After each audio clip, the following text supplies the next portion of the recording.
la courbe d'Aston.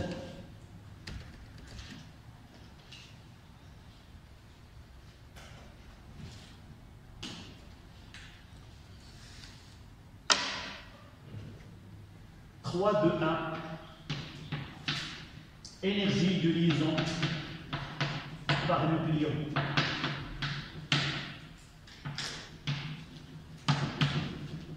Énergie de liaison par nucléon.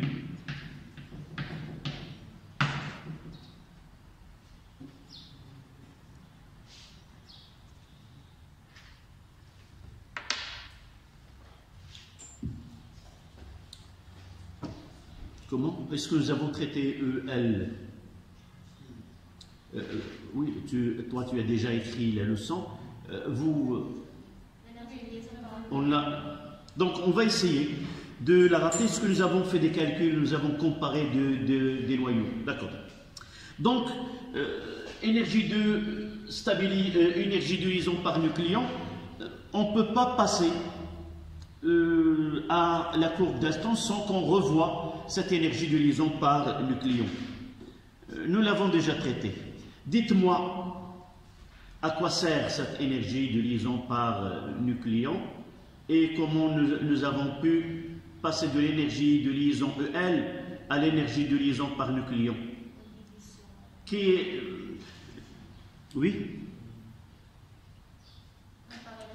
Quelle est la chose que nous a obligés, si vous voulez, de passer de EL à EL sur A?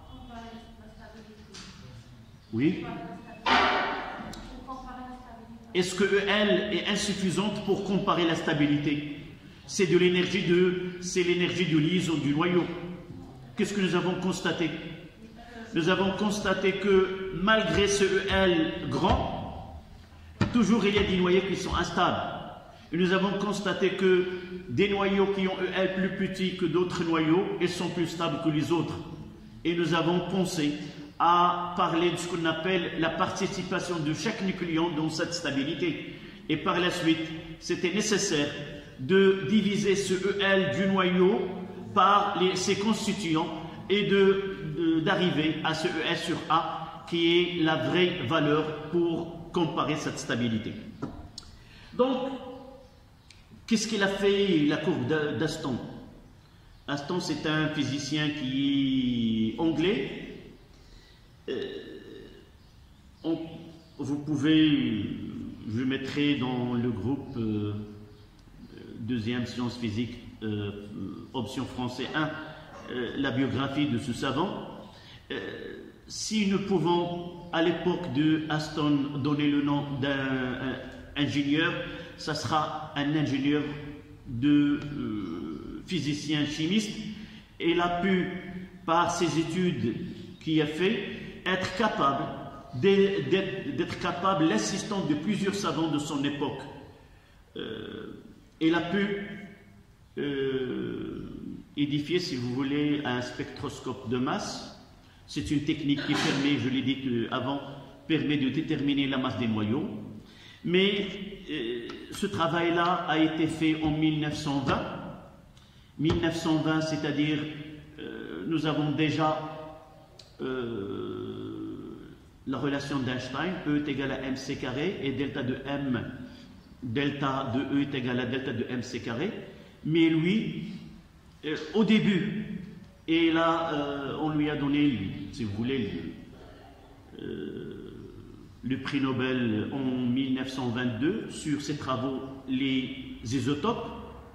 Par étude d'un échantillon donné, il a pu déterminer les isotopes d'un élément donné. Il a travaillé sur le néon, sur l'argon et plusieurs éléments chimiques.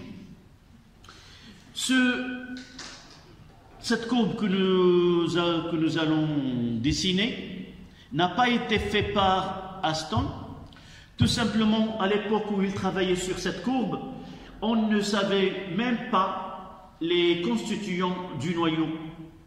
On savait qu'à son époque, on savait que le noyau contient des protons et l'existence des électrons. On ne savait pas qu'il y a du neutron, c'est-à-dire A est égal au nombre de protons plus le nombre de neutrons, mais son travail était presque parfait, de fait qu'il a utilisé une règle. Il a repris ce que les savants avant lui ils ont proposé. Un des savants il a proposé que le noyau est formé d'un nombre entier de particules qui est le multiple de noyaux d'hydrogène. Mais un savant après lui qui est Dalton, il n'a pas accepté cette idée, on l'a laissé, et avec Aston il reprend cette proposition et il dit que le nombre de constituants de noyaux est un nombre entier. Ça veut dire quoi? Ça veut dire, lorsque je parle, vous voyez ici des noyaux, le A est 235, il n'y a pas 235,5, c'est 91, 142, 1, 4, 3, 2, donc il n'y a pas de virgule. Si nous prenons celui-ci, c'est 3 fois H11, si nous, ainsi de suite.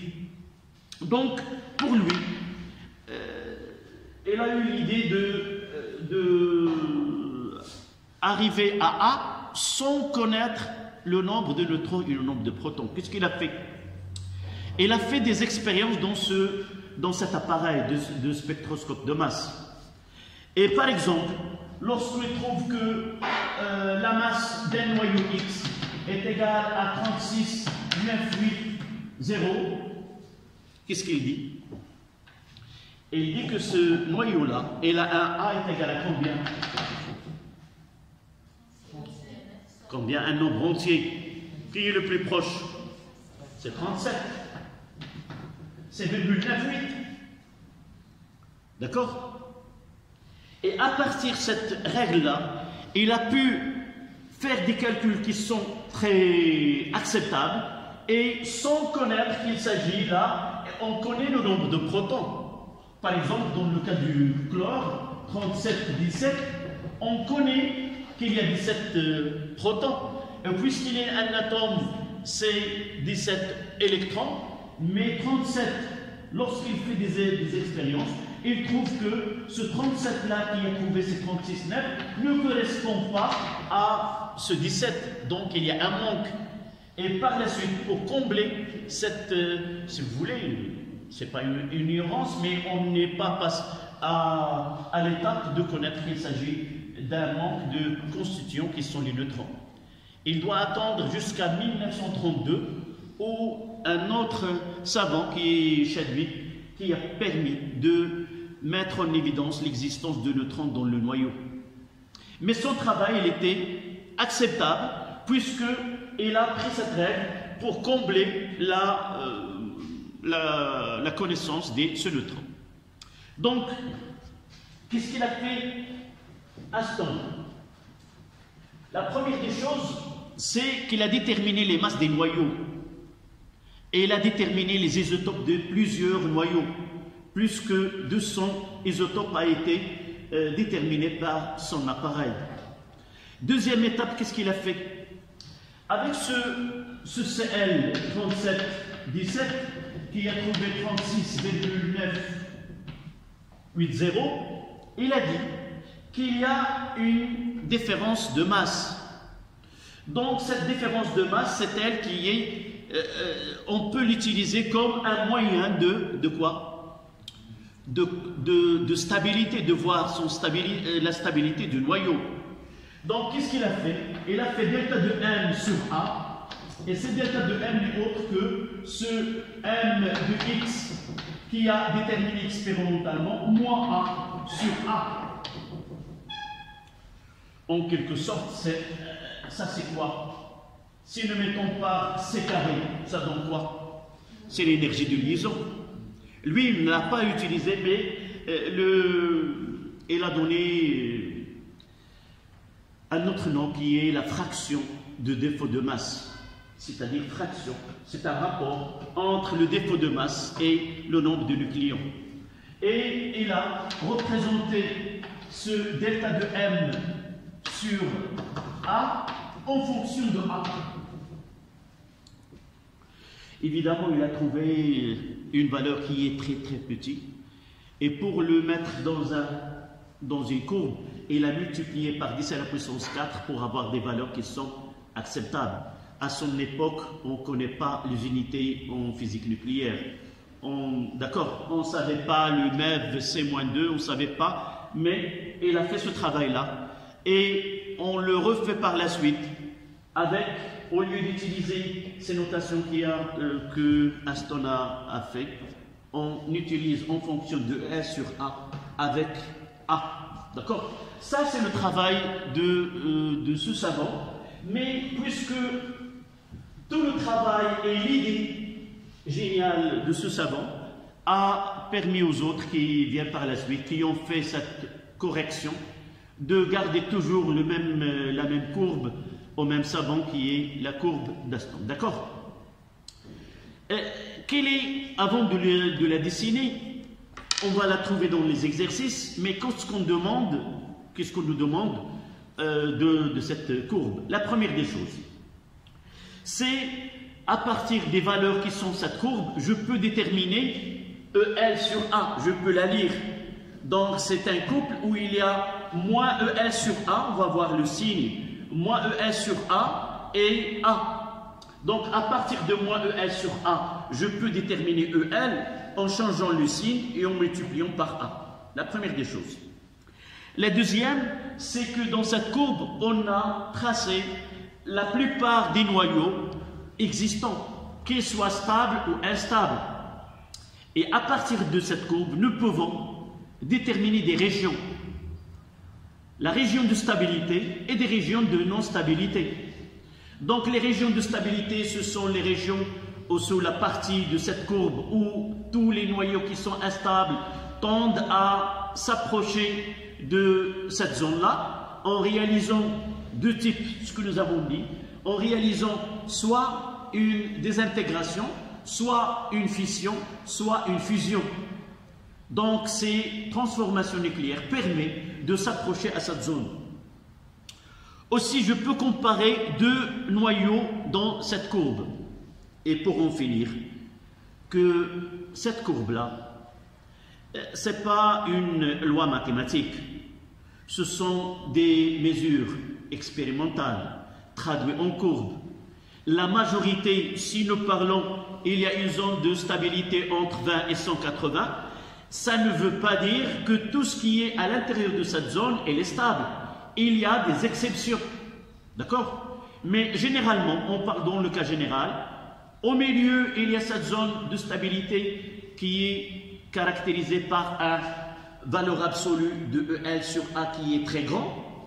Puis ce EL sur A est petit, puis plus ce noyau il est instable, plus il a tendance soit à réaliser une fusion, soit à réaliser une fission, soit à être l'objet d'une fission. D'accord? Donc on note à la ligne, par une phrase, la courbe d'Aston est une représentation, la courbe d'Aston est une représentation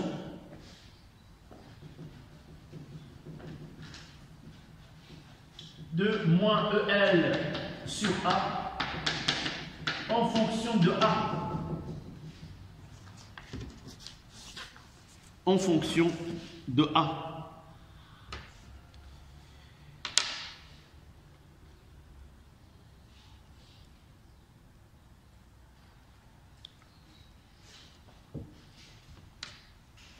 On va faire ce signe-là. Là c'est A, là c'est moins L sur A, en MEV c'est moins 2. MEV, nucléon moins 1,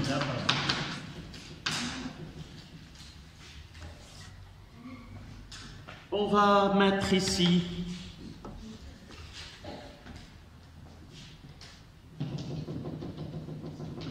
la C20.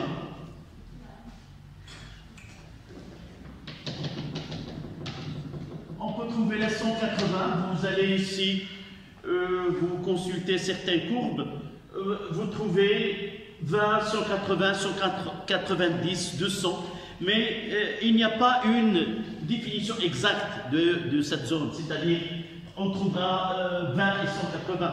Mais j'ai dit tout à l'heure, j'ai un exemple ici, celui de tungstène W, qui est 184 qui est stable, mais un isotope qui a A inférieur à 184 qui est instable. D'accord? Donc, il n'y a pas une règle stricte qui nous dit, voilà, d'accord?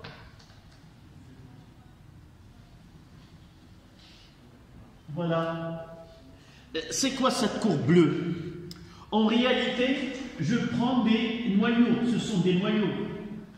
Moins 1, moins 2, moins 3, moins 4, moins 5, moins 6, jusqu'à ici, moins 9.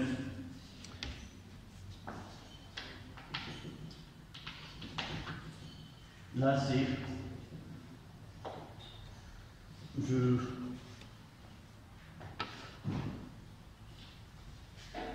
C'est moins 9.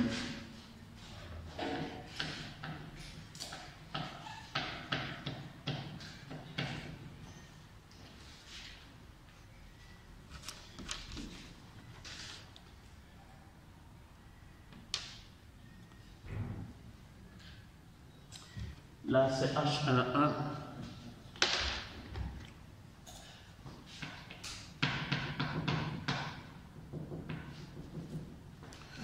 Je vais mettre la H21.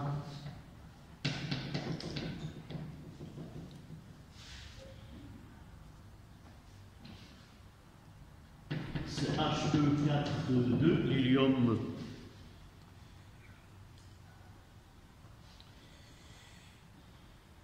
Et là, c'est le plus bas, c'est le cuivre. 63,29. À côté de lui, il y a le fer.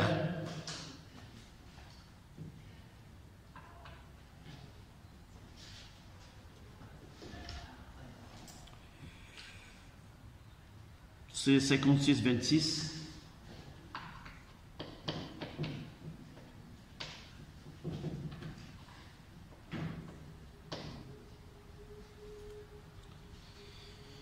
Et d'autres noyaux ici,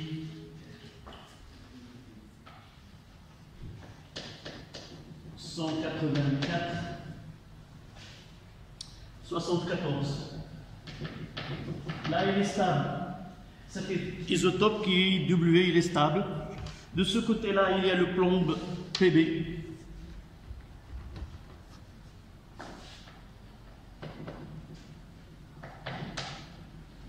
Pb, c'est 206,82.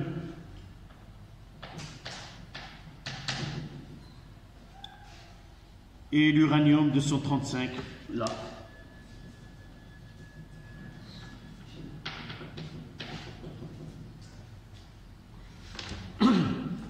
Et là, c'est la zone de stabilité.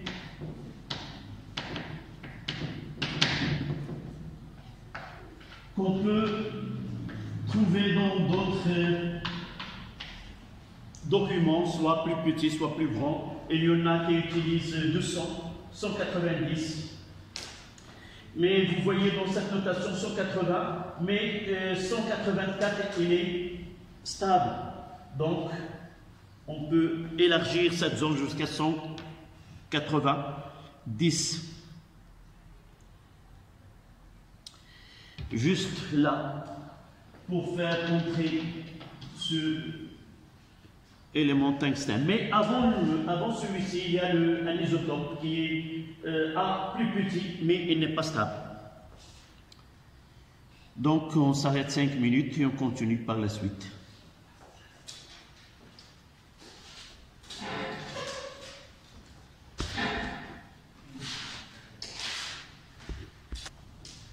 Donc, il nous reste à compléter ce schéma par des flèches. Par exemple, là, on peut à partir de H2, 1 obtient de l'hélium, et ainsi de suite. Là, on peut entrer vers la zone, s'approcher de cette zone par une succession de, par exemple, on passera par le xénon et aussi le strontium, SR, et ainsi de suite. Donc là, les noyaux légers s'approchent par noyaux légers. Noyaux légers s'approchent par fusion. Et c'est une fusion qui est thermonucléaire.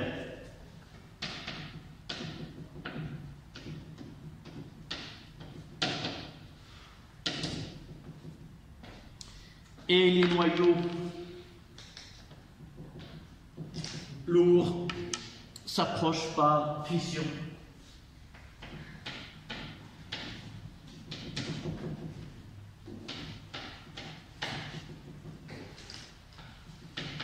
S'approchent par une succession de fissions. S'approchent par fission.